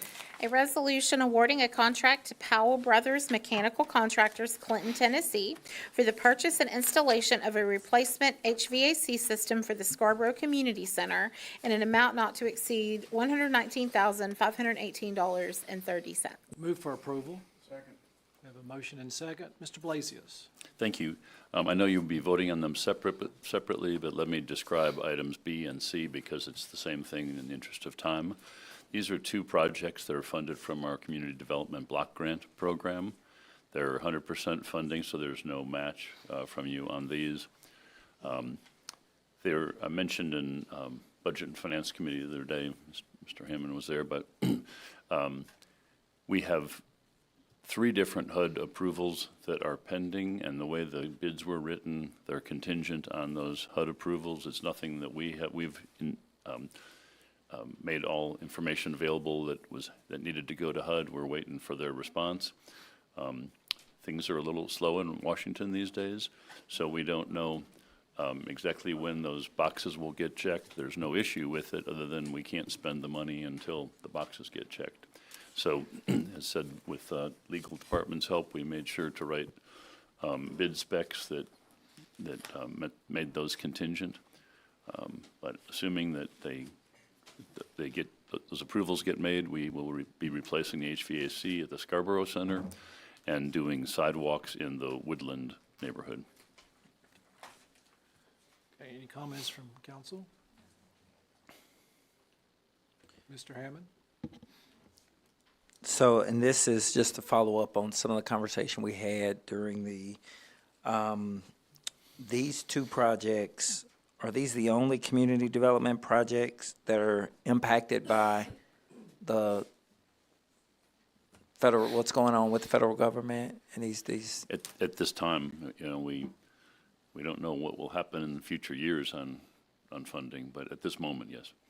Okay, so we're approving the, moving forward with the contractors without clarity on when the contract and the work when the funds may be made available. Yeah, the bid documents were written such that we wouldn't give notice to proceed until we had the HUD approvals. Okay. Last question. This is to approve this in this fiscal year. I'm just trying to think, why are we moving forward? I'm sorry, Yes, these are just now coming to me as I'm sitting here. The funds carry over, so if it, for some reason, didn't happen until after the 1st of July in our new fiscal year, it wouldn't change it. But it's as soon as possible. Okay. Good. Any other questions? But Mr. this- Hensley? But this locks in the not-to-exceed number, correct? Yes, sir. Any other questions or comments? Okay, looking at the audience. Don't see any. Okay, the motion is the Scarborough Center HVAC replacement, CDBG. Go to the board, please. Ayes 4, no nays, motion carries. Thank you. Thank you, Mr. Blasius. Next item, Ms. Hickman. A resolution awarding a contract to GCE Construction of La Follette, Tennessee for the replacement and repair of sidewalks and the installation of ADA ramps in the Woodland neighborhood in an amount not to exceed $333,657.50. Move for approval. Second. Motion and second. Mr. Blasius, back again. Ditto. I'm happy to answer questions on it. This is for the second item. Any questions? Okay. Okay, we're going to go ahead and go to the board. Woodland sidewalk replacement with the CDBG money. Go ahead and vote. Ayes 4, no nays, motion carries. Thank you, Mr. Blasius, that was easy. Let's go on to the next item. Ms. Hickman, please. Next item is appearance of citizens. Okay.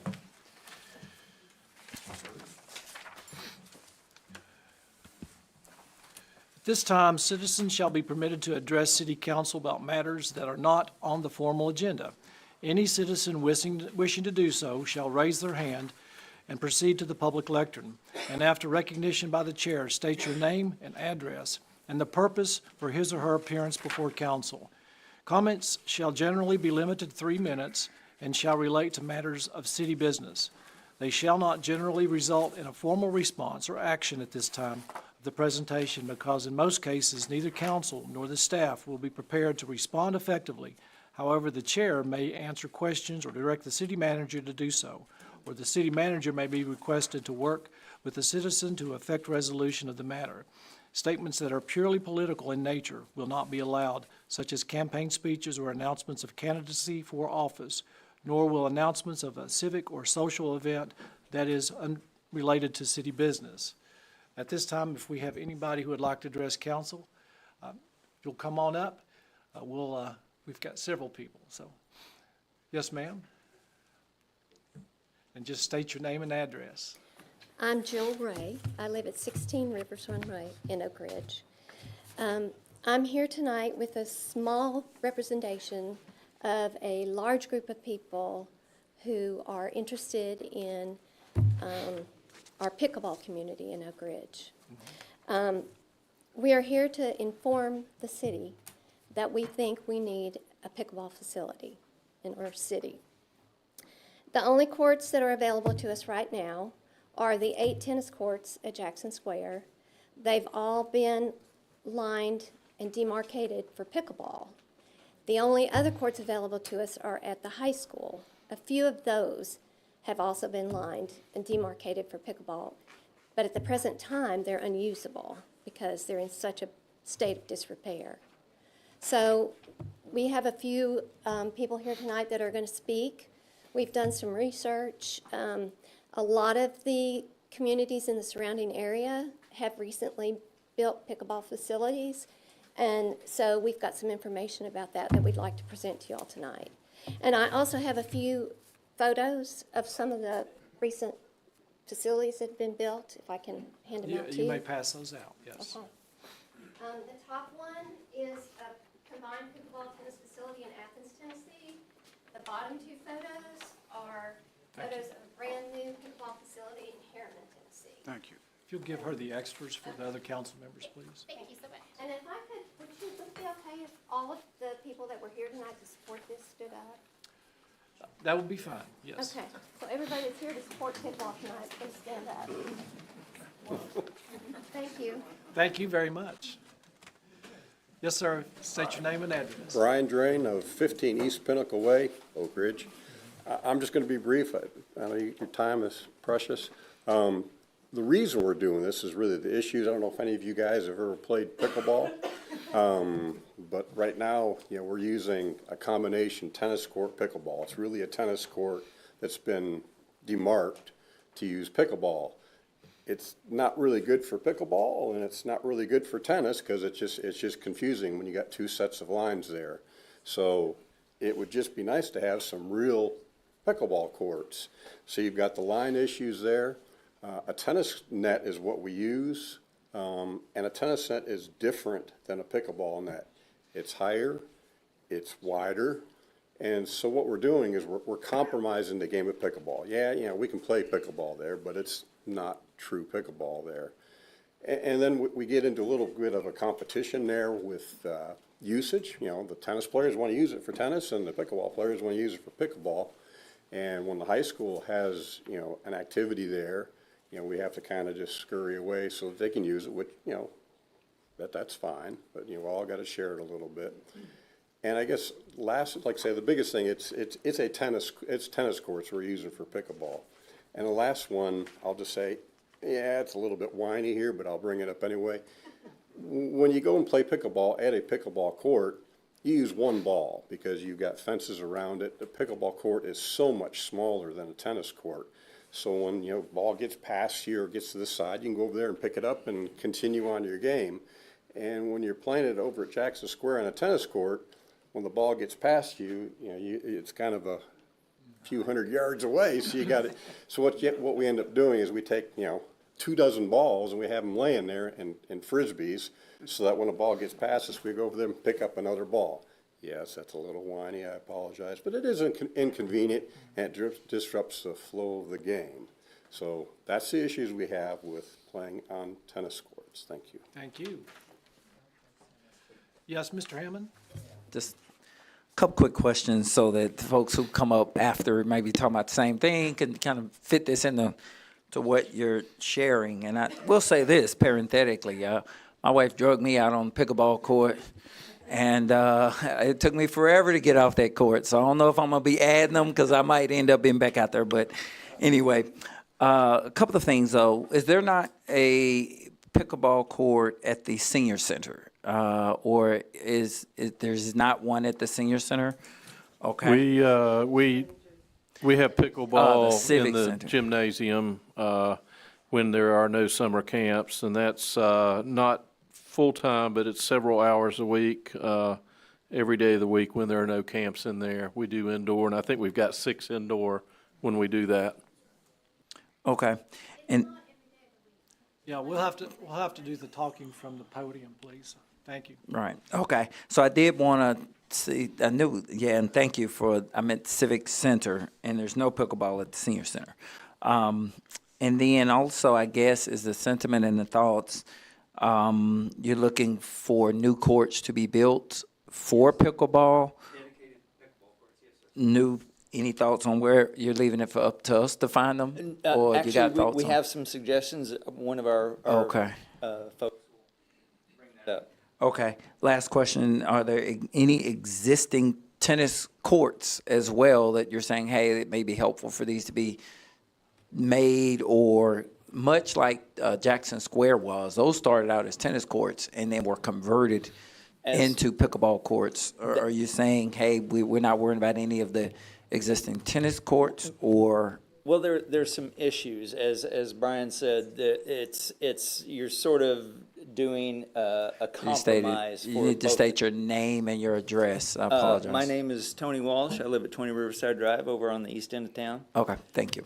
And as Brian said, if you're playing pickleball on a tennis court or tennis on well, you can't play tennis on a pickleball, but anyway, it's a compromise, and it's making do with not an ideal situation. Okay. So if there's no further questions, I'd like to give everybody here sort of some statistics to give us a context, both at a national and a local level. Currently, there are over 68,000 pickleball courts in the United States, and 18,000 of those courts at over 4,000 new locations were built just last year. There are 36.5 million pickleball players in the United States as of 2023. There are 25.7 million tennis players as of 2024. There are over 1 million new pickleball players. The 34 age group is the largest pickleball demographic. There are 2.3 million of them, and the over 65 age group comprises 2.1 million pickleball players. For the surrounding communities, Clinton has 4 courts and will soon have 12. Lenore City has 6 pickleball courts. These are dedicated pickleball courts. Kingston has 9, Maryville has 9, Johnson City has 12. Knoxville, Tennessee, interestingly enough, is one of the top 5 cities ranked by number of pickleball locations. Knoxville has 32 pickleball locations. During the winter months, we play at the Civic Center gym, as this just gentleman said. Frequently, the 6 courts are used, and there are people waiting on the sidelines. During the warmer months, we play at Jackson Square, and often there are more pickleball games than tennis games. So Oak Ridge, compared to the surrounding communities, is clearly behind the curve when all things regarding pickleball. Currently, there are only 2 members-only dedicated pickleball courts in Oak Ridge, and those are at the Preserve. And again, I said those are members only. You need to live at the Preserve, ostensibly, to play at those pickleball courts. So we're here to say it's time for Oak Ridge to catch up and start creating some pickleball facilities that are dedicated to pickleball. Thank you. So, sir, just real quickly, I'm gonna have Mr. Hensley, he's got a question for you, and then after that, I have to allow the other people to. More of a comment. When I first moved here back in the late 60s, we had 43 tennis leagues. I mean, it was one of the social things to do in Oak Ridge, and now pickleball is just the same. And if we've got that kind of enthusiasm for pickleball, I sure would love to see the city embrace it. It's a general comment. Incredible. And my buddy there in the front row has been trying to get me to play pickleball for the last 5 years. So. Sir, if you'll just hang around for a second, Mr. Hammond, I think you have another question. Right, yeah, just saying quick comment echoing, when we played pickleball, that was a community. And so we started seeing people at Outback and seeing people at different places. So it wasn't just a sport, but it's a place that community is being built. So I do follow you, and we're in agreement with seeing what we can do for you. Love to hear it. Love to hear it. Thank you, sir. Appreciate it. Ron Ray, I live at 16 Rivers Run Way. Good to see all you guys. I'm supposed to talk about the costs, so you guys, and I heard about I was glad we were here for the audit. It sounds like we have lots of extra money. So I called an outfit over in Knoxville called Baseline Sports Construction. They do a lot of ball fields and tennis courts and pickleball courts construction. They, in fact, built the basketball courts that are adjacent to the preschool right over beside these softball fields. They've done a lot of pickleball courts over in Knoxville. Anyway, they got back to me very nicely and gave me an estimate. So I went with sort of the high end, low end, what's going to cost us. If we build fresh courts, let's say 12 courts with lights, fences, everything we need on one of your properties, park, one of our parks that we have space for, it will probably run $700,000-ish. If we went super cheap, which a lot of communities have done, and we decided to try to convert some of these tennis courts, which we don't want to step on tennis people's toes, but if we decided that was the way to go, yes, we don't want to step on tennis people's toes. But if the city decided that wasn't the best interest and go cheap, I asked them what it would cost to convert part of the Jackson Square tennis courts, and they've got 3 sets of courts over there, so one set that's fenced in has 3 tennis courts on it. If we took one of those sets and converted 3 tennis courts into 8 or 10 pickleball courts, and it depends on how you configured it, how you could get on there. That guy said we could probably fix the, the surface for about $30,000, and then we'd have to buy nets, and high-end nets, which is what we would want, the ones that won't fall apart on us, are $2,000 or $3,000 a piece. So if you had 8 or 10 of those, it'd be another whatever, $30,000 or so. Anyway, so low end might be $60,000 if we converted Jackson Square. And we built our own at Elm Grove or something like that, it'd be $700,000. And somewhere in the middle, we could maybe do something else. But that's what I got. Thank you, sir, appreciate it. Sure thing. Jack Parker, 24 Rivers Court, Oak Ridge. What I wanted to point out is that there are very few opportunities, which you guys are aware of, that are low risk, high return. And pickleball is one of those. And it ties in beautifully with the Oak Ridge Comprehensive Plan. If you look at the blueprint objectives, which there are 6 of them in that plan, recreation is one of those. Also, feedback that this initiative has gotten from the city over the last few years. One of the main areas of feedback is retaining residents and smart growth. The first item under that category is provide recreation and activities for all ages and abilities. I would submit to you that pickleball, more than any other sport that I think you can think of, is inclusive. You can be 8 years old, you can be 80, or probably really more than 80, and enjoy it and play it at your level. And that's what's happening here in Oak Ridge. There, again, along with a high percentage of participation for the residents in the area, which is an opportunity, there's, again, a low athleticism requirement. It's a very short learning curve. It's a very simple game. Low cost of equipment. Like in tennis, you have to open a new can of balls every time you play. Pickleball can last a pretty long time. The other aspects of which are more people-oriented, physical health aspects. It's low impact in terms of injury opportunity, but has a lot of rewards with hand-eye coordination and just burning calories and all of that. So there's a high physical health advantage. But I think probably one of the biggest ones is social interaction. One of the things that's interesting about the game is that you play to 11, then you have to be ahead by 2 to win. The games primarily take about 10 minutes long. And so what normally happens is that the winners stay on the court, but they'll split up and play against each other, and 2 new people will come in. So you can imagine the turnover that happens and all the interaction and getting to know people. I can tell you the last 3 years that I've been involved with pickleball, I have gained more friends, through that aspect than anything else. And I think we've got a lot of demand out there that hasn't been realized, and the outside courts can provide visibility for pickleball and an option certainly for younger people, working people, families, to get more involved with the program. So again, it sort of fits in really well with the comprehensive plan and the growth of Oak Ridge, and we would love to see something happen, sooner than later, and anything that we can do certainly as a group to help that do. Thank you, sir. You've used your 3 minutes, but I think Mr. Hensley may have a question. Well, I've got a question for our city manager. Is there any way we could kind of put this on the agenda for the staff to at least start considering sometime? Thank you, sir.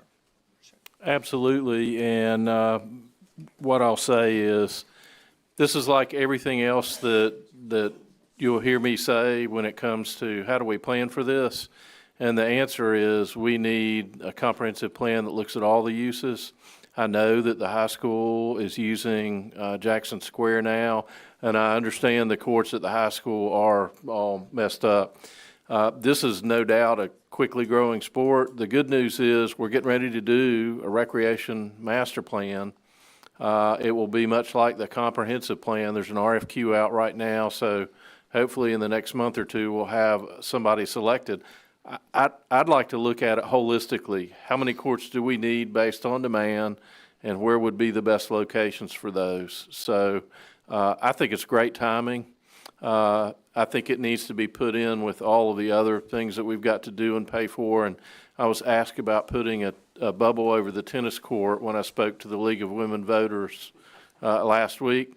And I will tell you, my answer was the same answer, and that is, this needs to be put in the queue with all the other things that we need to do. We're going to have a very expensive pool to fix. That's not to say that we cannot build some courts. We can.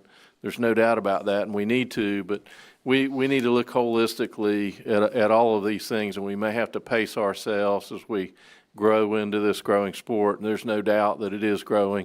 And I'll just say one other thing, and it can be lonely being a city manager sometimes, so I'd love to have a sport where I could make some friends. So I appreciate y'all coming in here.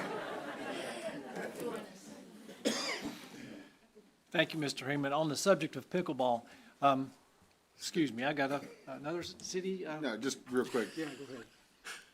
The bubble. Randy, if we would, just, let's make sure that we can do whatever we can to let the current pickleball players have a space. That would be really nice to be able to, either if it's a matter of updating or modifying some of the current facilities to help with ball retrieval. I could see where that would be very beneficial on some of the current courts they are right now. So just, if there's something we can do short-term rather than just everything being a long-term solution.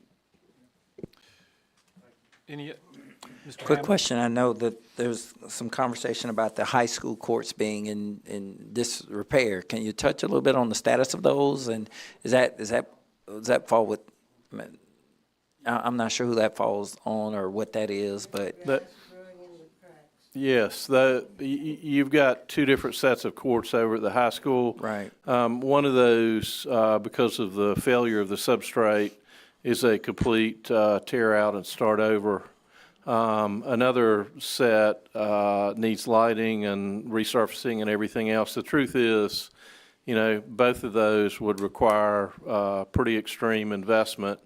So, that's a case where it might be as inexpensive, quite frankly, to look somewhere else to see is there a better place to put those with all the growth that's going on around the high school. But those courts are both in the CIP. They both need a lot of work and are going to have to be repaired or replaced over the next few years. Right. And I guess the thought behind the question is if they now at the high school are using Jackson Square because their courts are bad, that's accelerating the wear and tear on Jackson Square. Yes, I would agree. Okay. Okay, before I move on, any other questions on this side? Mr. Hensley, you have a question? Sorry. That's okay. That's okay. Yes, Dr. Martin. I'm Faye Martin, 108 Meadow Road, Oak Ridge. I'm here to speak about the construction of a bubble at the Jackson Square tennis courts. We have a large representation here tonight for tennis, two of us. David Bowman back there. He's a high school coach. First, I'd like to remind you of the good old days of tennis in Oak Ridge. We had 36 leagues of dedicated players. We had huge tournaments, the Blackshear tournament, people coming all the way from Chattanooga. We had junior tournaments, all sorts of things. Tennis is still alive in the world. There are places called Wimbledon and stuff, so people still play tennis. There are also classes for young players we had at Jackson Square. The girls' club would come over and play there, and volunteers would give classes. We had some players from the University of Tennessee would come over and give lessons, and they gave scholarships for summer camps. So that's all about the good old days.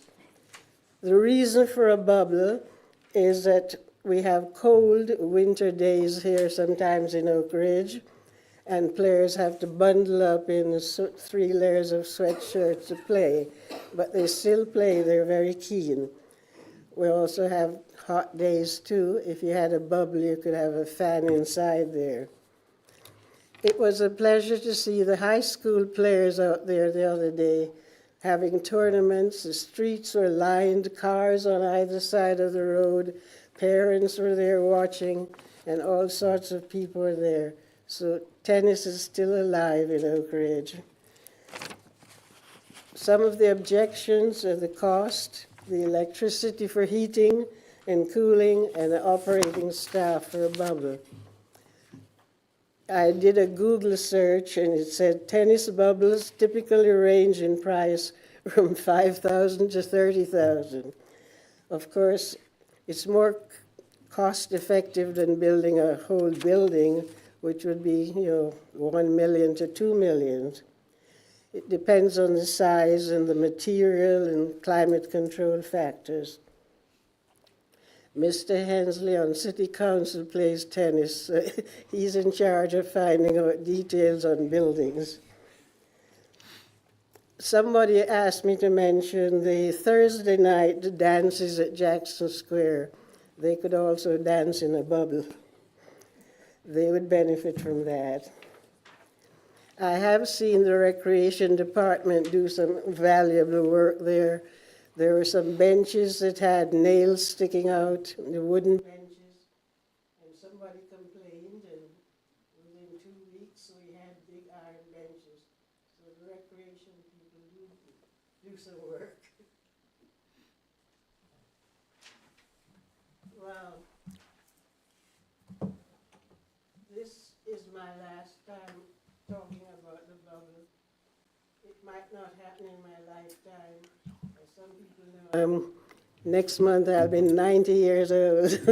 So I'm turning it over to David Bowman and all the young players in town. And thank you all for your attention. Thank you, Ms. Martin. I was about to say, we saw somebody start our meeting tonight with the Pledge of Allegiance. Sophie Metz, she's a quite good tennis player, I believe, sir. And then we see somebody who is out there doing it as well, going to be 90 next month. We just appreciate the support that you all give us, and thank you so much for addressing us tonight. Okay, I'm going to move on to our next item on the agenda, elections, appointments, announcements, and scheduling. We have no elections or appointments. Next item, council requests for new business items or future briefings. Nothing? Okay. City managers report. Thank you, Mayor Pro Tem Dodson. There we go.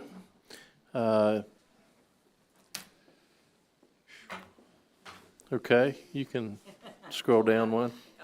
Maybe. There we go. There we go. All right, next slide. The Friends of the Library book sale is Thursday at 5. And I do want to point out, in fact, we had a compliment on this. We've got a new room reservation system at the library, and it works really well from what I hear. People that have already used it, when I went in a meeting there the other day, were thanking Julie and library staff for that. Centennial Golf Course closed Monday and Tuesday for aerification. And if you have not seen it lately, go over and look at the Kevin Callia Field renovation. Is progressing really well, and they've done the grading. Irrigation is complete, and you can see the sod going in there, delivered this week and going down. So that field's coming along really well. And you'll recall this is going to have the synthetic mound that we supported as well. And also, we were involved in supporting some lighting and things here as well. Go ahead. Just want to point out, this is the area where we cross the electric lines cross the Clinch River close to the preserve.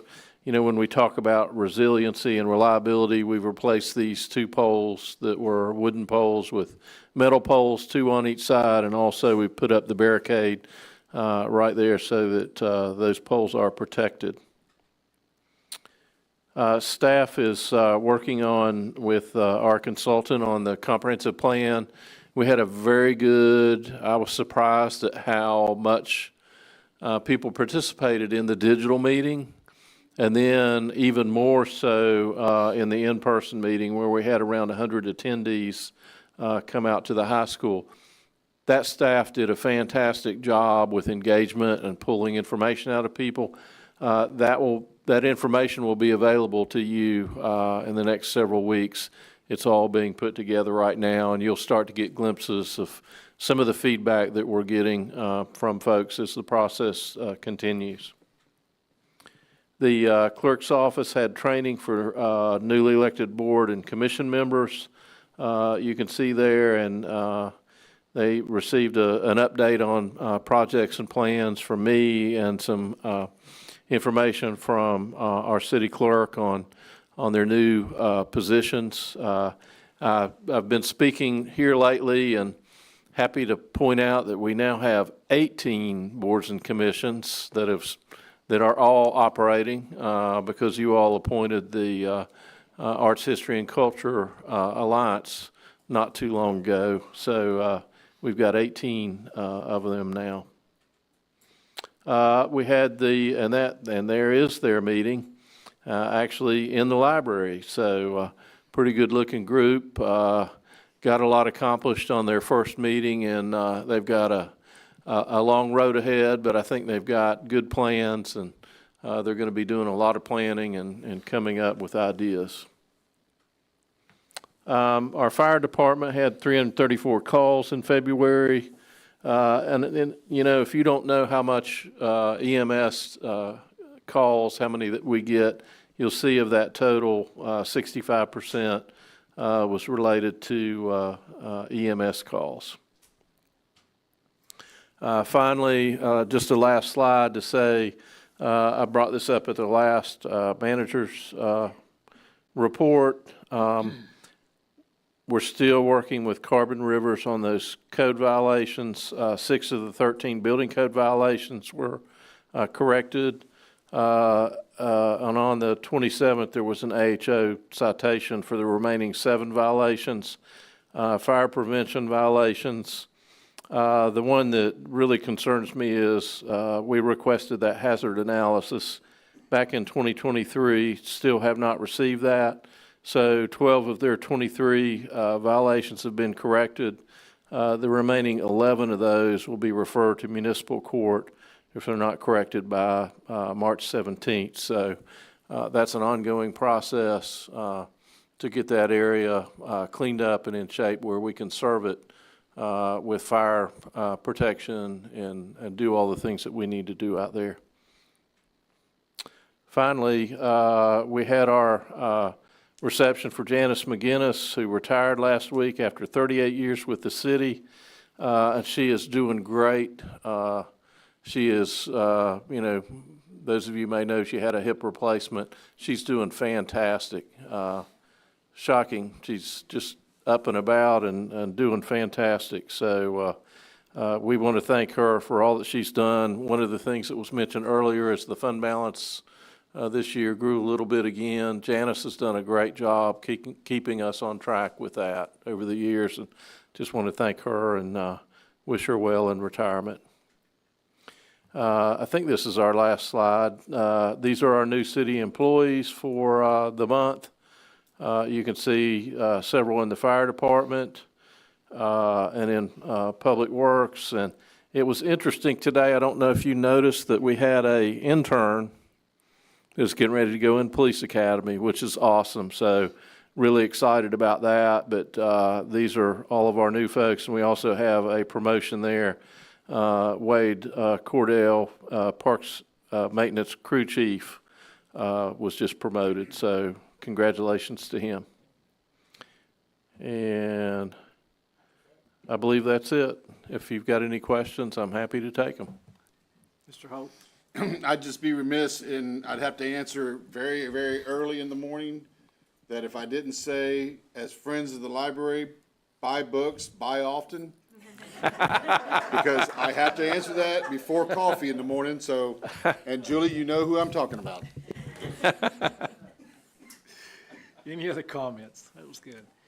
Okay, city attorney's report? No, you did quite well. Before we close our meeting, I always wanted to say this. City staff, we really appreciate you being at these meetings, answering our questions, but also running the city of Oak Ridge. We couldn't do it without you, so you're most appreciated. Thank you so much. This meeting is adjourned. You have some damage control to do on the Arch Cultural Board. What's that about? Playhouse. They feel like they've just not been inclusive. Because you're